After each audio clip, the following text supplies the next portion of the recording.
This tattoo master was held at gunpoint by the man for being too talkative. Immediately, someone outside the door delivered a letter. After opening the envelope, only black sand spilled out. Tattoo Master became instantly panicked upon seeing it. Tattoo Master told him that someone received a similar letter years ago. Anyone who sees the black sand will meet a tragic death. But Tattoo Master survived because his heart is on the right side. The man didn't take Tattoo Master's words seriously, and in the next second, his companion's head was chopped off. Then all the light bulbs in the room were shattered, which was a typical method used by assassins. With a sharp sound of blades, another person was instantly sliced into pieces. Upon witnessing this, the man and the others panicked and started shooting frantically towards the ceiling. After a round of indiscriminate shooting, they didn't see any ninjas, but the surrounding comrades had already been taken out by throwing stars. At this point, the man was terrified. No matter how many conditions he offered, the ninjas continued their attack. In the end,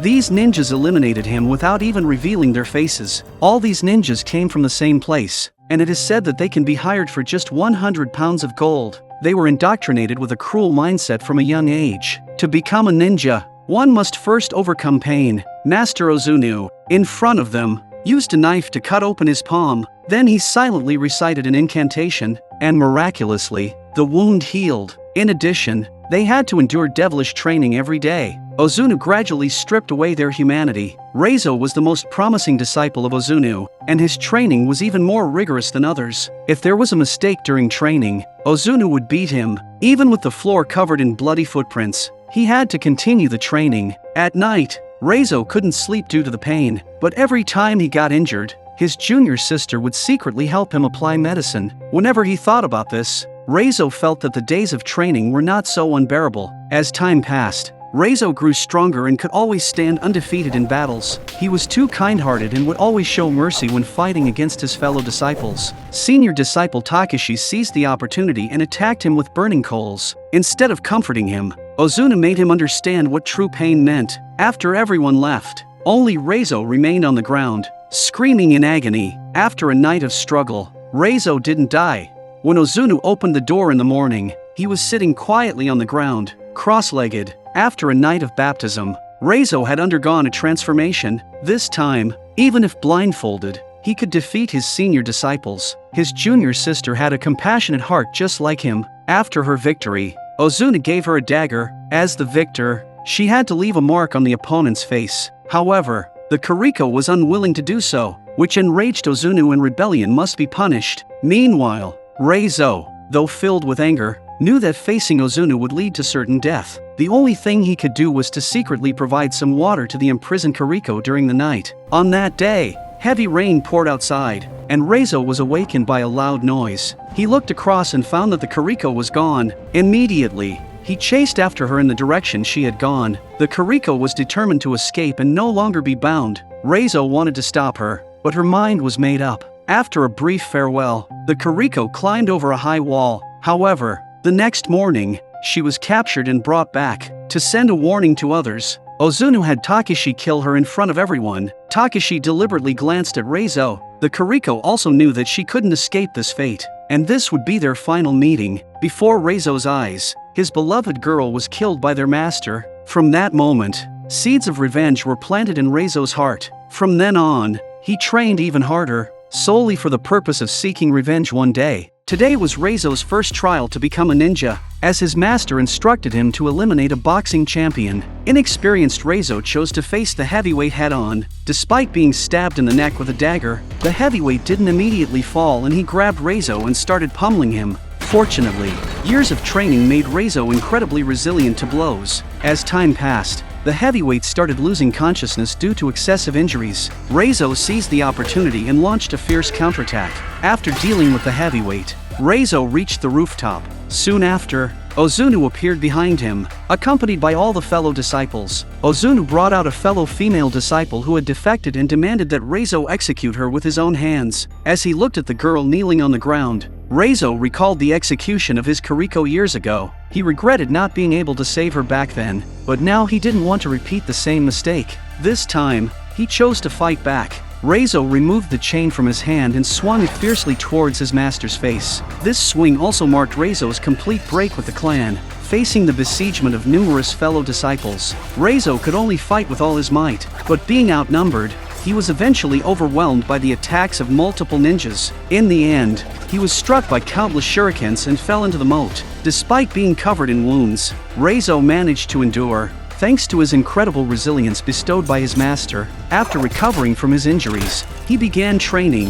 After all, now that he had severed ties with the ninja clan, he knew that he would eventually have to face them in battle. From then on, Raizo lived in seclusion, gathering information about the ninja clan. However, the ninja clan also sent ninjas disguised as ordinary people to get close to Raizo. Raizo had already encountered and grown accustomed to such assassination attempts many times. He immediately saw through the disguise of the woman in front of him, realizing that she had been recognized. The woman abandoned her pretense. She pulled out a dagger and attacked Raizo, but she was no match for him alone and was throwing her life away. The owner of the laundry shop, alerted by the commotion, arrived to find the female woman thrown into the washing machine. The series of murders in a short period of time also caught the attention of the local police. Officer Mika was diligently investigating the case, and she had already uncovered some clues leading to the ninja clan. However, Mika's superior did not believe in the existence of ninjas. To prove the existence of ninjas, Mika meticulously searched through ancient texts and found some leads, and she also saw Raizo's face in the surveillance footage from the victim's home.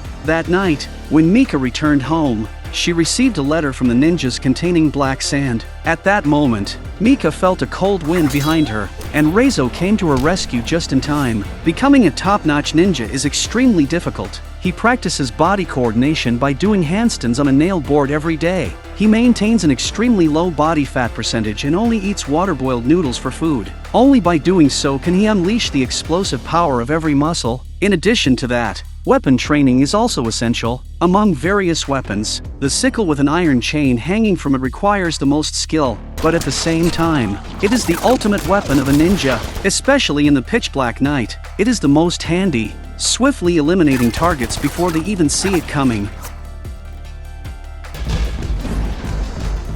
Years ago, he witnessed his beloved being executed by the ninja clan with his own eyes. After achieving a certain level of mastery, he chose to betray the ninja organization. Raizo deeply understands that he cannot take down the entire ninja organization alone, so he needs the help of the local police force, and the kind-hearted policewoman, Mika, is his target. For years, he has been investigating assassination cases caused by the ninjas. However, just as he was making progress, the ninja organization marked him as a target for assassination. Raizo appeared just in time during this critical moment. After dealing with the assassin, Raizo took off his mask. On the way, Raizo explained his situation and purpose to Mika. Now that he has become a target for assassination, the ninja organization will not let him go easily. Then, the two of them checked into a hotel room.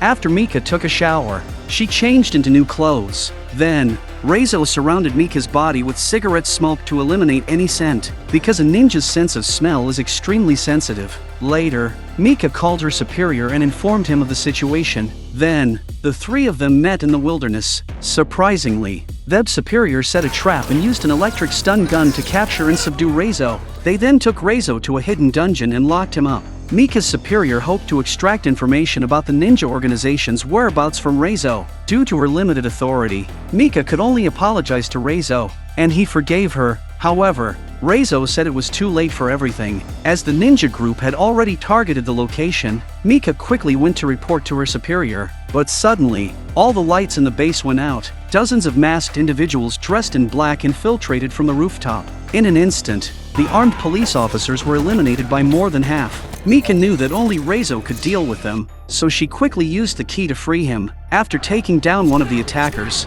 Raizo instructed Mika to leave first while he held off the assailants. Although Raizo was the strongest among them, there were too many ninjas. After a fierce battle, he was severely injured, and Takeshi also caught up to the scene. At a critical moment, Mika sent Takeshi flying, but Raizo was heavily injured and was brought back to the hotel. Seeing Raizo on the verge of death due to her own mistake, Mika felt deeply saddened. Mika knew that the ninjas would eventually come for them, so she implanted a tracking device into Raizo's wound. As expected, Takeshi quickly caught up, and Raizo was taken back to the ninja fortress. To punish the traitor, Ozunu cut open Raizo's abdomen with his hand, and a tracking device fell out. With the signal flare rising, A special forces team armed with heavy weapons stormed the gate. In an instant, the ninjas scattered and fled. Even though each ninja was skilled, they were riddled with bullets in the face of countless firearms. Mika then helped untie Raizo. He then used a lock sickle to stop Takeshi from escaping. He had been waiting for this day for a long time, and now he could finally kill his enemy by himself. Takeshi, as always, was deceitful and cunning, but he was no match for Raizo in combat. Raizo quickly dispatched Takeshi with the lock sickle. After dealing with Takeshi, Raizo entered Ozunu's room. He swung the lock sickle at Ozunu, but Ozunu effortlessly countered his moves with a single knife. After a few rounds, Raizo was completely defenseless against Ozunu's attacks. Ozunu even used his unique technique, teleportation, making it impossible for Raizo to get close. In just an instant, Raizo was already wounded by multiple slashes. Just as Ozunu was about to kill Raizo, Mika opened fire from behind him. Ozunu instantly teleported behind Mika, but she impaled him with a long sword through her chest. Seeing Mika fall to the ground, Raizo's anger reached its peak. Just as Ozunu swung his knife towards her, Raizo disappeared in an instant. It turned out that after several rounds, Raizo had learned how to teleport. Even Ozunu couldn't believe it. After seeking revenge, the entire ninja fortress was reduced to ruins. Fortunately, Mika's heart was on the right side, saving her life. After recovering from his injuries, Raizo climbed the high wall that his Kiriko had once climbed. From that moment on, Raizo truly gained a new life, and he revealed a long-lost smile.